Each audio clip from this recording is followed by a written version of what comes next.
हम लोगों ने एक डेटा निकाला जो कि 8 महीने हो गए लेन ड्राइविंग को चलते हुए। हम लोगों ने उसको सितंबर से शुरू किया था।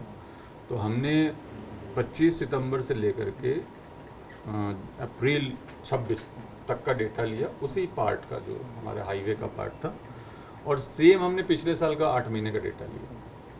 और उस डेटा में हमने कंपेयर करके देखा कि क्या किसी तरीके से दुर्घटनाओं में कोई कमी आई है, डेथ्स में कोई कमी आई है, या घायलों में कुछ कमी आई है।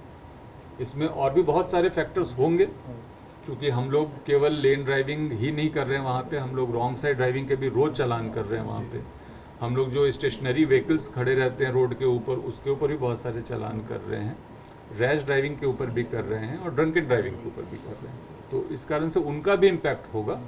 और पुलिस का कंपोनेंट जब लगातार रोड पे रहता है तो उसका भी इम्पैक्ट आता है। 12 घंटे नहीं, लेकिन मान लीजिए 6-7 घंटे भी अगर पुलिस हाईवे पे खड़ी है तो उससे लोगों के बिहेवियर में परिवर्तन आता है, अनुशासन आता है। लेकिन ये जो पूरा अभियान था जिसको सेफर रोड के नाम से हम लोग चला रहे हैं, उसमें हम लोगों ने देखा तो हमें बहुत अच्छा लगा जो रिजल्ट्स आए थे कि टोटल उस 8 और 8 महीने का जब कंपैरिजन किया तो 69 एक्सीडेंट के मुकदमे कम हुए हैं और 40 मृत्यु कम हुई है। तो ये एक बड़ा फिगर था हमारे लिए कि 40 डेथ्स उसमें कम हुए हैं और 109 घायल कम हुए हैं। तो 109 + 40 अगर आप जोड़ते लगभग 150 के आसपास जो मजरूह और जिनकी मृत्यु वो कम हुए। तो ये काफ़ी उत्साहवर्धक हमारे पास आंकड़ा था, और इससे हमें इसको और बेहतर तरीके से चलाने की भी प्रेरणा मिलती है। शुरू में जैसा कि मैंने बताया था कि कई बार हमारे जो ट्रांसपोर्टर साथी थे उनका भी विरोध था कि आप ये होने लायक नहीं है, अव्यवहारिक है।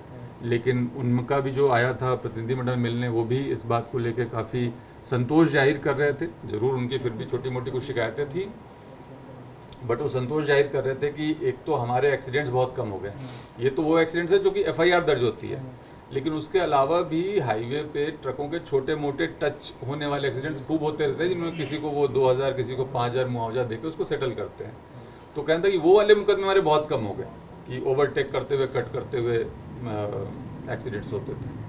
उसके अलावा पेट्रोल के खर्चे में भी जो उनका कहना था कि हमारी काफ़ी कमी आई है, क्योंकि बहुत ज़्यादा आप जिगजैग नहीं कर रहे हो तो कभी स्पीड कभी स्लो नहीं, बल्कि अगर आप एक स्पीड में चल रहे हो तो ऑब्वियसली उसमें फ्यूल कम होता है। इसका परिणाम ये भी रहा हो कि पॉल्यूशन भी कम हुआ होगा। तो ओवरऑल जो पूरा है वो मेरे हिसाब से एक अच्छा कदम उठाया गया था, ऐसा प्रतीत होता है। और चूँकि ये हमारे DG sir Rajeev Sharma sir के निर्देशन में, उनकी प्रेरणा से शुरू हुआ था, उसके बाद सर ने इसको सारे 6 लेन हाईवेज़ पे लागू करने के निर्देश तभी दे दिए थे, और बाकी जगहों पे भी इसके प्रयास चल रहे हैं। कहीं थोड़ा ज़्यादा लोग उसमें मेहनत कर पा रहे हैं, कभी कम, कर सारे लोग रहे हैं।